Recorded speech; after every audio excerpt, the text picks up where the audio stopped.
Y nos encontramos vía telefónica con Samile Albarracín. Ella es experta en entrenamiento vocacional y financiero, con quien hablaremos precisamente de cómo algunos jóvenes en particular pueden abordar el tema del emprendimiento y conocer sus capacidades, pero también reconocer quizás quienes no puedan tenerlas. Señora Samile, muchas gracias por estar con nosotros y hablemos precisamente de esta vocación para el emprendimiento en los jóvenes de hoy en día. Pero mira, hay características fundamentales que nos ayudan a entender a un joven emprendedor. La primera de ellas es la inquietud. Normalmente, los emprendedores en cualquier edad son personas normalmente arriesgadas, que no se adaptan a las normas, que tienen un poco de problemas con la autoridad, un poquito de roce con la autoridad o con la sensación de opresión, son personas disruptivas y que normalmente asumen bastantes riesgos. Entonces, si esto lo trasladamos a nuestros hogares en la observación con nuestros muchachos, normalmente los emprendedores son los chicos que menos siguen las reglas, los que no se adaptan al sistema escolar, por ejemplo, fácilmente, son aquellos que todo el tiempo tienen ideas disruptivas, ideas novedosas. ¿Y qué parece? Imagínate que ellos normalmente están pensando en cómo crear negocios o cómo hacer las cosas más fáciles en su vida. Entonces, son personas que se inquietan bastante por investigar o por llevar a cabo nuevos métodos que les faciliten la vida. Eso hace parte de los rasgos que podemos identificar en nuestros hijos. Como usted lo identifica también y lo asegura, no todos los muchachos entonces servirían para ser emprendedores. Quizás sea parte de eso de tanto fracaso que hay ahorita también y la poca, digamos, aceptación, la fragilidad para aceptarlos. Bueno, digamos que en tema de emprendimiento cualquier persona sí puede emprender. Lo que pasa es que no todos están en el momento adecuado para hacerlo y el emprendimiento requiere, hay diferentes formas, hay diferentes talentos que tiene un ser humano. Y el emprendedor se caracteriza por tener talentos asociados al riesgo, a la toma rápida de decisiones y la acción rápida. Esas son cosas fundamentales con la adaptabilidad que caracterizan a un emprendedor. Hay personas que todavía no desarrollan esas características y no significa que no lo puedan hacer. El error está cuando se lanzan a crear un emprendimiento sin haber desarrollado los skills que necesitan para poderse enfrentar a ese mundo. Y entonces el tema del fracaso es que todos los emprendedores somos resistentes al fracaso. O sea, todos somos resilientes, todos nos quitamos la tierrita de las rodillas y nos ponemos mertiolate en los raspones y seguimos adelante. Entonces eso hace parte de la identidad del emprendedor. Aquellas personas que se ponen en el camino de emprendimiento sin estar todavía listas con los skills necesarios, pues probablemente necesiten un poquito más de tiempo para poderse adaptar. Y a través de los fracasos podrían aprender a ser buenos emprendedores sí y solo sí ponen este objetivo en su mente y toman el fracaso como una oportunidad de crecimiento y mejora y toman los instrumentos educativos y formativos que necesitan para poder ser emprendedores brillantes. ¿Qué tan preparada está la sociedad colombiana? Hablo particularmente de las familias colombianas para ayudar a identificar a un emprendedor desde los estratos más altos hasta los estratos más vulnerables. ¿Cómo podrían ellos también, si no lo saben, empezar a pulir y a descubrir esos emprendedores que tienen en sus hogares? Bueno, nosotros tenemos, afortunadamente Colombia es un país de cuna emprendedora. Nosotros somos pro emprendimiento a diferencia de otros países como España, Italia, el mismo Uruguay, que son pro empleo. Nosotros estamos más hacia el lado del emprendimiento. Entonces, en promedio tenemos un porcentaje mucho más alto de miembros en la familia que son emprendedores que en familias de otros países. Entonces, empezando por ahí, es mucho más fácil que nosotros podamos tener una mentalidad abierta para poder aceptar un emprendedor en la familia. Pero es importante que nosotros empecemos a quitarnos las creencias que nos limitan y sobre todo lo que más impide que una familia vea a un hijo emprendedor, lo apoye, lo acepte y fluya con él, es el miedo al fracaso. Ese es uno de los conceptos y uno de los sucesos mentales más importantes que hacen que las personas piensen con el filtro de miedo. Entonces, por evitar fracaso, por evitar el dolor, permanecen en las zonas seguras que pueden terminar siendo los empleos o los estudios que les generan más comodidad, pero que a la larga pues no los retan a crecer. Entonces, primero, considero que es importante que las familias empiecen a consumir contenidos relacionados con emprendimiento, a tener esas conversaciones en casa, a abordar lecturas y a empezar a juntarse un poco más con emprendedores para que se den cuenta que también este es un camino bello que requiere, por supuesto, trabajo como todo, pero es un camino en el que podrían apoyar muy bien a sus hijos. En este mercado laboral y también, digamos, en la situación económica tan incierta por la que está atravesando el mundo en general, ¿qué tan viable es ser emprendedor, quemar las naves y lanzarse a emprender? ¿O mejor tener una especie de patrocinador, un empleo que le ayude como a solventar ese emprendimiento? ¿Cuál de las dos estrategias podrían ser más adecuadas actualmente? Bueno, eso depende del momento o de la edad de la persona. Cuando nosotros hablamos de jóvenes, los jóvenes tienen una gran ventaja por encima de las generaciones más viejas y es que manejan demasiado bien los conceptos tecnológicos y se adaptan muy fácil a la tecnología. Por eso para ellos es muy fácil generar desarrollos o crear propuestas y cuando se lo proponen son absolutamente brillantes en el desarrollo de nuevas soluciones para la sociedad. Entonces, teniendo en cuenta esta gran diferencia, yo nunca diría que se queman las naves porque uno nunca termina de quemar las naves. Realmente lo que termina pasando es que si se reconocen talentos de emprendimiento, los chicos podrían tener proyectos muy exitosos sin necesidad de pasar por el empleo. Pero lo que siempre sí o sí necesitan es muy buenas asesorías y muy buen apoyo. El gobierno, de hecho, tiene bastantes programas que apoyan a los jóvenes en temas de emprendimiento. Ahora bien, cuando nosotros venimos de familias que son empleadas, el mindset, o bueno, la actitud mental de la familia probablemente no apoye al emprendedor de una manera libre, pues porque definitivamente son familias que han tenido sus salarios fijos y pueden ser muy buenos administradores, pero no han tenido la oportunidad de crear ingresos autónomos. Como no saben cómo se hace, pues podrían infundir miedo a un joven. Entonces, digamos que es muy importante que si nosotros ya identificamos talentos de emprendimiento en uno de nuestros hijos, le permitamos estar en espacios donde se alimente con personas que sí han sido exitosas en el emprendimiento. Pero también existe otra alternativa. Cuando los jóvenes se emplean, pero cuando una persona tiene espíritu de emprendedor, no le duran los empleos. Eso es una cosa que está innata en la persona porque los emprendedores naturales son resistentes a la autoridad. Son irreverentes, son rebeldes, un poco desobedientes porque por eso son emprendedores, porque se van en contra de la corriente.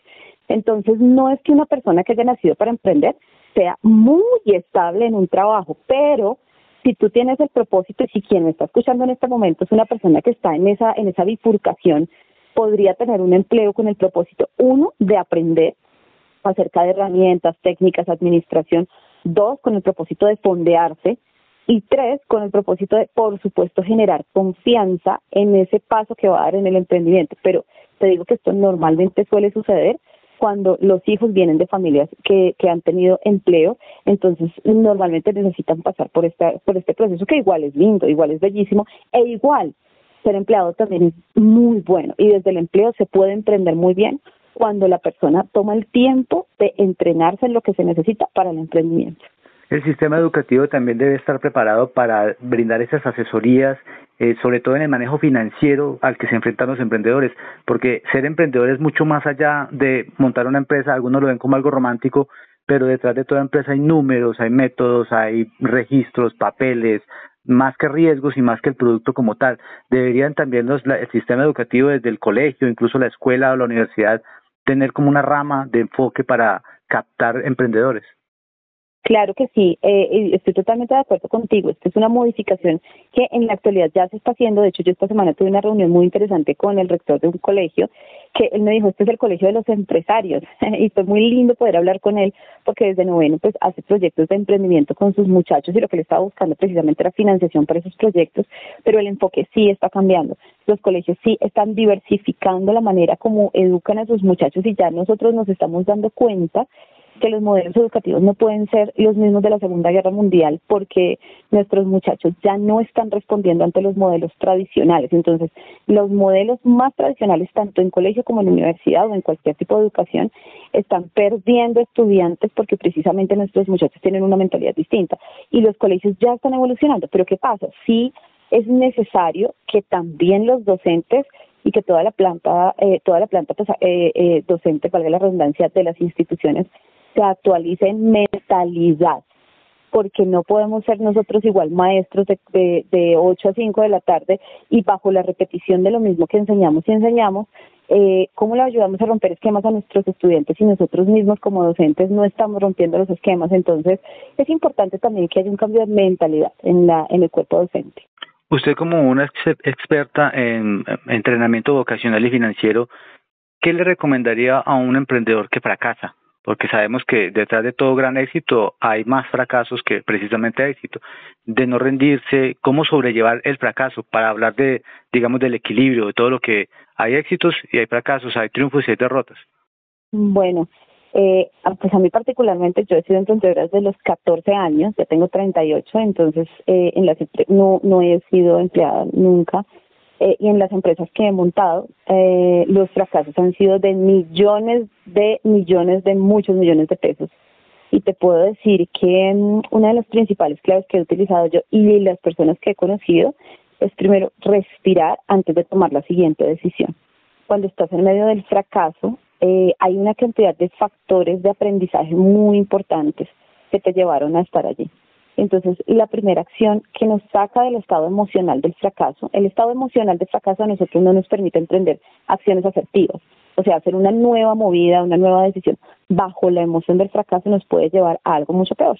Entonces, primero nos quedamos quietos y vamos a ver la situación en panorámica para encontrar lo que hicimos no tan bien, cuáles son los aprendizajes en ese camino que hicimos y volvemos a iniciar, pero nos damos un espacio separador en el que asumimos los aprendizajes, lloramos un poco porque obviamente hay que dejar fluir las emociones, pero nos volvemos resilientes. ¿Eso qué significa? Que tomamos los aprendizajes que hemos tenido de ese fracaso y los convertimos en capital para emprender un nuevo paso.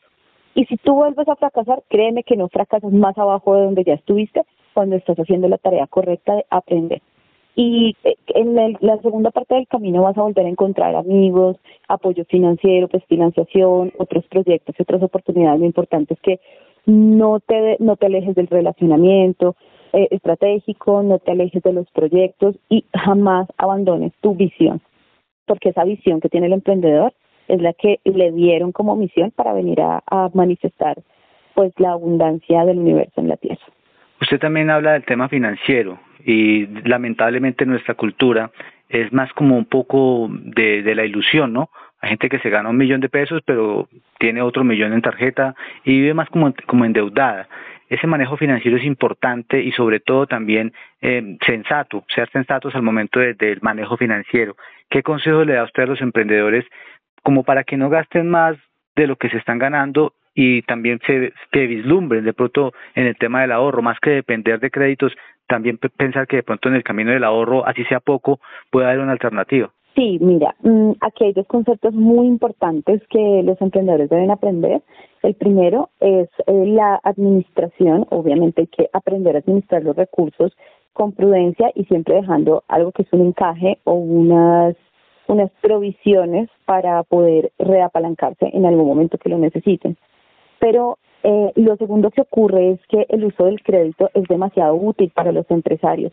Sí y solo sí los resultados que van a tener a partir de sus inversiones tienen una utilidad más alta que la tasa de interés. Entonces hay que aprender a utilizar el dinero inteligentemente.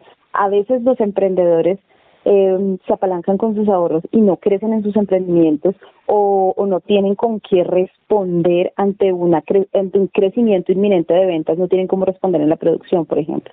Entonces es importantísimo que se contemple el apalancamiento financiero. ¿Cómo vas a hacer tú para poder pagar y responder por todo cuando todavía no tienes el dinero y sabes que tus proyectos son buenos? Pues entonces puedes ir al sector bancario, pero con un proyecto. Y esto con los emprendedores es importantísimo porque a veces el emprendedor tiene un mal hábito y es juntar sus cuentas personales en sus gastos personales con los gastos de la empresa. Entonces son una sola caja, son un solo bolsillo.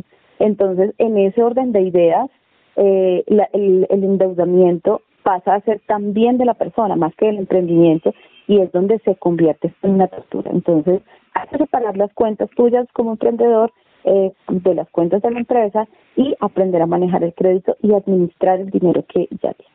Podríamos decir entonces que una de las principales virtudes y también uno de los más grandes baluartes de un emprendedor es la palabra sensatez, resumiendo todo lo que hemos hablado.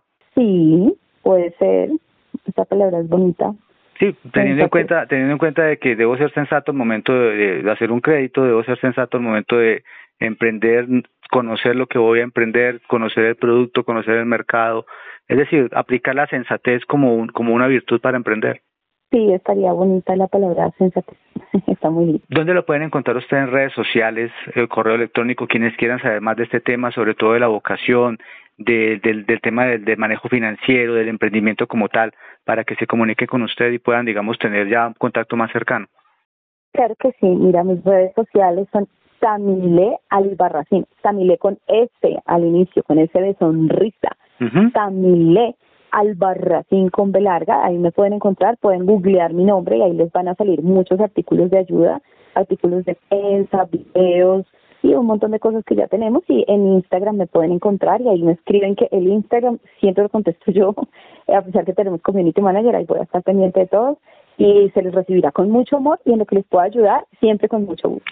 Y por supuesto no solamente las personas que ya sean emprendedores, sino los que quieran serlos, también instituciones educativas y por supuesto empresas que pueden tener un área para crear emprendedores, porque en últimas podrían beneficiar. Sí, claro que sí, y además nosotros tenemos una especialidad espectacular que es en la orientación vocacional, para que puedan elegir un futuro profesional de manera muy asertiva y pues equilibrando el propósito de vida junto con la rentabilidad de lo que les apasiona. Ok, muchas gracias, señora Samilé Albarracín. Ella es experta en entrenamiento vocacional financiero. Estuvo con nosotros acá en el podcast de Quindiano.com.